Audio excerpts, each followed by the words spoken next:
미국이 3년여 만에 처음으로 0.25%포인트 기준금리를 인상했고 회의 때마다 앞으로 6번 더 올릴 것을 예고했습니다. 미국의 소매 판매가 2월에 0.3% 증가하는 데 그쳐 전달에 비해 급속 냉각된 것으로 나타났습니다. 휘발유 값이 고공행진을 계속하고 있는 고유가 시대, 가스비를 줄일 수 있는 방법들을 알아봤습니다. 항공기나 버스 등 대중교통에서 마스크 쓰기를 거부했다가 거액의 벌금을 문 것으로 나타나 주의가 요구되고 있습니다. 바이든 행정부에서 트럼프 행정부 시절보다 불법 이민자 체포는 절반, 추방은 3분의 1 수준으로 급감한 것으로 나타났습니다. 여러분 안녕하십니까? 워싱턴 뉴스 투데이입니다. 미국이 제로금리 시대를 끝내고 3년여 만에 처음으로 0.25%포인트 기준금리 인상을 단행했습니다. 또한 올해 남은 6번의 회의 때마다 금리를 올려 올 연말 1.9%까지 인상하고 내년에는 3번 더 올릴 것으로 예고했습니다. 한면택 기자의 보도입니다. 미국이 마침내 팬데믹 2년간 이어져 온 제로금리 시대를 끝내고 3년여 만에 처음으로 0.25포인트 기준금리를 인상했습니다. 미국 중앙은행인 연방준비제도는 이틀간의 FOMC 정례회의를 마치면서 기준금리를 3년여 만에 처음으로 0.25포인트 인상한다고 발표했습니다. Today, in support of these goals, the FOMC raised its policy interest rate by 1/4 percentage point. The economy is very strong, and against the backdrop of an extremely tight labor market and high inflation, 연준은 0.5포인트 대폭 인상을 주장한 1명을 제외하고 8명의 찬성으로 기준금리를 제로 내지 0.25%에서 0.25 내지 0.5%로 올리기로 결정했다고 밝혔습니다.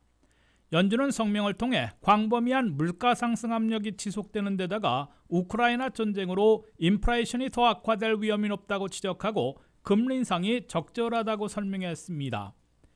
이로써 팬데믹으로 2020년 3월부터 시작된 미국의 제로금리 시대는 2년 만에 막을 내렸고 2018년 12월 이래 3년 4개월 만에 처음으로 금리를 올렸습니다. 연준은 특히 40년 만에 물가 급등을 잡기 위해 올해 남은 6번의 정례회의 때마다 최소 0.25포인트씩 모두 1.75포인트는 인상하고 2023년에도 3번 더 인상할 것으로 예고했습니다. 올해 이번을 포함해 모두 7번 금리를 올리면 올 연말 기준 금리는 1.9%까지 올라갈 것으로 연준은 밝혔습니다. 미국의 기준금리에다가 3%를 더한 게 시중은행들이 적용하는 우대금리이며 각종 융자금 이자와 크레딧카드 이자까지 잇따라 올라 미국민들의 금융비용이 늘어나게 됩니다. 연준은 3년여 만에 금리 인상을 시작한 데 이어 팬데믹에 평년의 2배인 9조 달러까지 불어난 자산을 축소해 긴축에 돌입할 것임을 분명히 했습니다. 팬데믹 기간 중 매달 1,200억 달러어치씩 사들여 그만큼 돈을 시중에 풀어온 채권 매입을 지난주 완전 종료했습니다. 연준은 곧 9조 달러에 달하는 자산을 한 달에 얼마씩 축소할지 계획을 공표할 것으로 밝혔습니다. 경제 분석가들은 연준이 6월부터 한 달에 1,000억 달러어치씩 자산을 축소해 나가는 긴축에 돌입할 것으로 예상하고 있습니다. 그럴 경우 올해에는 6개월간 6천억 달러를 줄이고 2023년과 2024년에 2조 4천억 달러를 축소해 모두 3조 달러는 자산을 축소할 것으로 경제 분석가들은 예측하고 있습니다. 연준은 러시아의 우크라이나 침공 사태로 유가와 물가 급등이 더 심해지고 오래 갈 것으로 내다보고 변동이 심한 식품과 유류를 제외한 미국의 근원 소비자 물가는 올 연말 당초 예상했던 2.7%보다 높은 4.1%에 달하고 경제 성장률은 당초 4% 예상에서 2.8%로 대폭 낮아질 것으로 수정 전망했습니다. WKTV 뉴스 한면택입니다. 미국의 소매 판매가 2월에 0.3% 증가하는 데 그쳐 전달에 비해 급속 냉각된 것으로 나타났습니다. 7.9%까지 급등한 물가에다가 러시아의 우크라이나 침공에 따른 유가 급등으로 미국 소비자들은 씀씀이해서 머뭇거리고 있는 것으로 해석됩니다. 김윤미 기자의 보도입니다. 40년 만에 물가 급등과 러시아의 우크라이나 침공에 따른 유가 폭등이 미국민들의 지갑 열기를 위축시키고 있는 것으로 보입니다. 미국의 소매 판매는 2월에 전달보다 0.3% 늘어나는 데 그쳤습니다. 이는 1월에 수정된 증가치 4.9%에 비해 급속 냉각된 것입니다. 휘발유값 급등으로 주유소 판매가 5.3%나 급증했습니다. 식당, 술집의 판매는 오미크론 우려가 거의 사라지면서 2.5% 늘어났습니다. 자동차와 자동차 부품 판매는 0.8% 증가한 반면 강세를 보여온 온라인 판매는 전달보다 3.7%나 감소했습니다. 헬스케어, 퍼스널 케어 업종의 판매도 1.8%, 가구 판매는 1% 줄어들었습니다. 다만 1월에 4.9% 급증과 2월에 0.3% 증가 등 두 달간 이어진 40년 만의 물가 급등과 유가 폭등, 금리 인상 예고 등 악재 속에서도 미국민들의 씀씀이는 건재한 것으로 해석됩니다. 연방준비제도에 따르면 미국민들은 팬데믹 지원금 등 정부 보조로 가구당 유동자산이 팬데믹 기간 중에 무려 36%나 급증해 각종 악재를 일축하고 지갑을 활짝 열 수 있었던 것으로 풀이됐습니다. 하지만 러시아의 우크라이나 전쟁이 언제 어떻게 전개되느냐에 따라 달라질 것으로 보여 미국민들의 바잉 파워가 앞으로는 약해져 소매 판매가 냉각될 가능성이 우려되고 있습니다.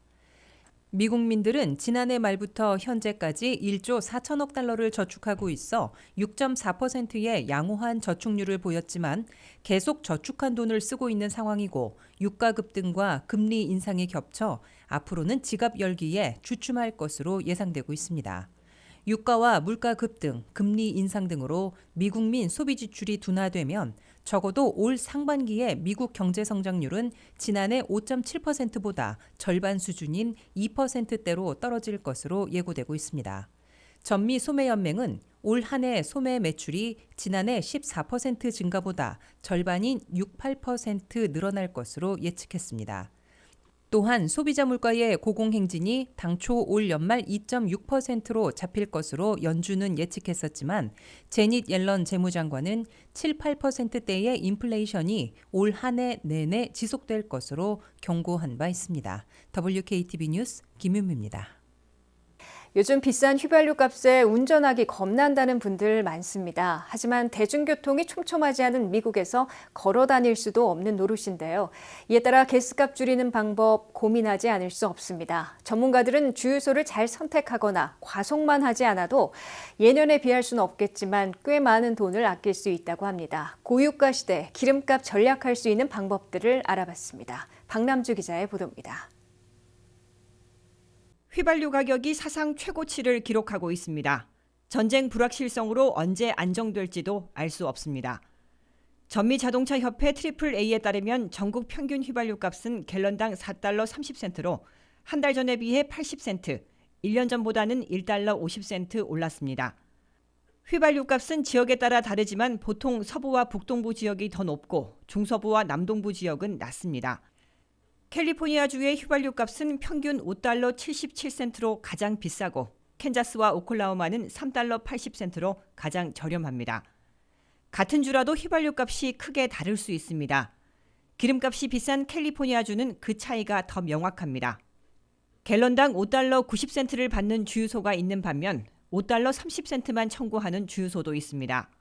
소형 SUV에 15갤런을 채운다고 가정하면 9달러의 차이가 생기고 매주 주유할 경우 연간 468달러를 더 내야 하는 셈입니다. 주유를 할 때 가격을 꼼꼼히 챙겨봐야 하는 이유입니다. 일반 연료에 맞춰 설계된 자동차를 위해 고가의 프리미엄 휘발유를 넣을 필요도 없습니다. AAA에 따르면 현재 중간급 휘발유는 일반 휘발유보다 37센트, 고급 휘발유는 일반 휘발유보다 65센트 더 비쌉니다. 15갤런을 채울 경우 중급은 5달러 50센트, 프리미엄은 9달러 75센트를 더 지불하는 셈입니다. 가스비를 아끼기 위해서는 주변 주유소의 휘발유 가격을 알려주는 가스버디, AAA, 가스구루 같은 앱을 스마트폰에 설치하는 것도 도움이 됩니다. 여행을 계획 중이라면 여행하는 주의 휘발유 값을 미리 확인하는 것도 중요합니다. 과속도 기름을 빨리 닳게 하는 큰 이유 중 하나입니다. 전문가들은 시속 55마일에서 65마일을 유지하는 것이 기름값을 아끼는 데 큰 도움이 된다며 85마일로 운전할 경우 70마일로 운전하는 것보다 40%의 연료비가 더 든다 강조합니다. WKTV 뉴스 박남주입니다. 이 항공기나 버스, 기차 등 대중교통에서 마스크 쓰기를 거부했다가 적발된 건수가 3,800여 건으로 64만 4천 달러의 벌금을 문 것으로 나타나 주의가 요구되고 있습니다. 한 건당 평균 벌금액은 699달러이지만 지금은 1회 적발 시 1,000달러, 반복 적발 시 3,000달러까지 벌금이 대폭 올랐습니다. 김지수 기자의 보도입니다. 미국의 거의 전 지역에서 마스크를 벗어던지고 있지만 거의 유일하게 연방 차원의 마스크 쓰기가 아직 의무화되어 있는 곳은 항공기와 버스, 기차 등 대중교통 수단을 이용할 때인데 마스크 거부자들이 거액의 벌금을 물고 있습니다. 일반 회계감사원 GAO의 감사보고서에 따르면 공항 등에서 마스크 쓰기를 거부했다가 적발된 3,800여 건에서 64만 4천 달러의 벌금이 부과됐습니다. 이 거액의 벌금 부과는 공항 검색을 주관하고 있는 TSA, 즉 연방항공안전청이 마스크를 거부한 대중교통 이용자들에 대해 조치한 겁니다. 바이든 행정부 출범 직후인 지난해 2월 2일부터 올 3월 7일 사이에 전체 벌금 부과의 24%가 집중됐습니다. 한 건당 평균 벌금액 699달러로 개선됐습니다. 하지만 지금 벌금액은 대폭 올라가 있습니다. 바이든 행정부는 지난해 9월부터 최초 적발 시 벌금을 500달러에서 1,000달러로 2배 인상했습니다. 더욱이 2번 이상 반복 적발 시에는 당초 1,000달러에서 무려 3,000달러로 벌금을 3배나 올렸습니다. 이와 함께 미 전역에서 학교에서까지 마스크 의무화를 해제하고 있으나 항공기와 버스, 기차 등 대중교통에서의 마스크 의무화는 4월 18일까지 한 달 더 연장됐습니다. 이에 따라 4월 18일까지는 항공 여행을 위해 여객기에 탑승할 때와 공항에서 돌아다닐 때, 버스나 기차 등 대중교통 수단을 이용할 때 마스크를 쓰지 않으면 1,000달러 내지 3,000달러나 되는 벌금 폭탄을 맞을 수 있어 주의해야 합니다. 공항에서 당국과 여행객들 사이에 시비가 붙는 경우의 대부분이 현재 마스크 관련인 것으로 나타났습니다. FAA 연방항공청에 따르면 2021년 한 해 무례한 행동을 한 승객으로 적발된 6,000명 가운데 4,200명이 마스크 쓰기를 거부한 경우였습니다. 올 들어 현재까지도 무례한 승객 814명 중에 535명이 마스크 쓰기를 거부해 TSA나 항공사 직원들과 실랑이를 벌이다가 고발된 경우로 나타났습니다. WKTV 뉴스 김지수입니다. 바이든 행정부에서 트럼프 행정부 시절보다 불법 이민자 체포는 절반, 추방은 3분의 1 수준으로 급감한 것으로 나타났습니다. 대신 팬데믹을 이유로 국경에서 즉시 돌려보낸 이민 행렬은 최고치를 기록하고 있습니다. 친이민 정책을 표방한 바이든 행정부가 불법 이민자 내부 단속과 추방을 대폭 줄인 대신 국경에서의 저지는 크게 늘리는 전략을 펴고 있습니다. 바이든 행정부 출범 첫 해인 2021년 한 해 미국 내부에서 이민 세관 집행국 ICE가 이민 단속을 벌여 체포한 불법 이민자들은 7만 4천여 명으로 집계됐습니다. 이는 트럼프 시절의 한 해 평균 14만 8천 명에 비해 절반으로 급감한 것입니다. 이민 단속을 벌여 신속 추방하거나 추방 재판을 벌여 추방한 불법 이민자들은 2021년 한 해 5만 9천여 명으로 나타났습니다. 트럼프 시절인 2020년에는 18만 5,900명을 추방했던 것에 비하면 3분의 1 수준으로 급감한 것입니다. 바이든 행정부의 알레한드로 마요르카스 국토안보부 장관은 취임하자마자 불법 이민자 단속 체포와 추방의 우선순위 대상으로 국가안보 위협자, 지역사회 형사 범죄자, 최근 국경을 넘은 자 등으로 설정했습니다.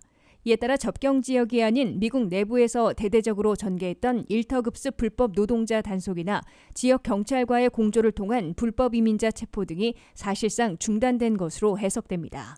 이와 함께 바이든 행정부에서는 불법 이민자들을 가족 단위로 더 이상 구금하지 않고 있고 조지아와 매사추세츠 등 두 곳의 이민 구치시설을 폐쇄했습니다. 이민 구치소에서 하루 평균 수용하고 있는 불법 이민자들은 트럼프 시절 4만여 명에서 현재는 19,000명으로 크게 줄었습니다. 바이든 행정부는 대신 국경을 넘으려는 외국인들에 대해선 최대한 저지하고 즉각 출신국으로 돌려보내는 전략을 쓰고 있습니다. 국경 보호를 전담하고 있는 CBP 세관 국경보호국은 2021년 한 해 미국, 멕시코 국경을 넘으려던 이민 행렬 가운데 170만 명이나 차단해 최고치를 기록했습니다. 바이든 행정부는 팬데믹에 대한 우려를 내세워 국경 넘기를 차단해온 트럼프 시절의 국경 정책을 거의 유일하게 유지하고 난민 망명 희망자들까지 멕시코에서 대기토록 하는 등 미국 입국을 강력히 저지하고 있습니다.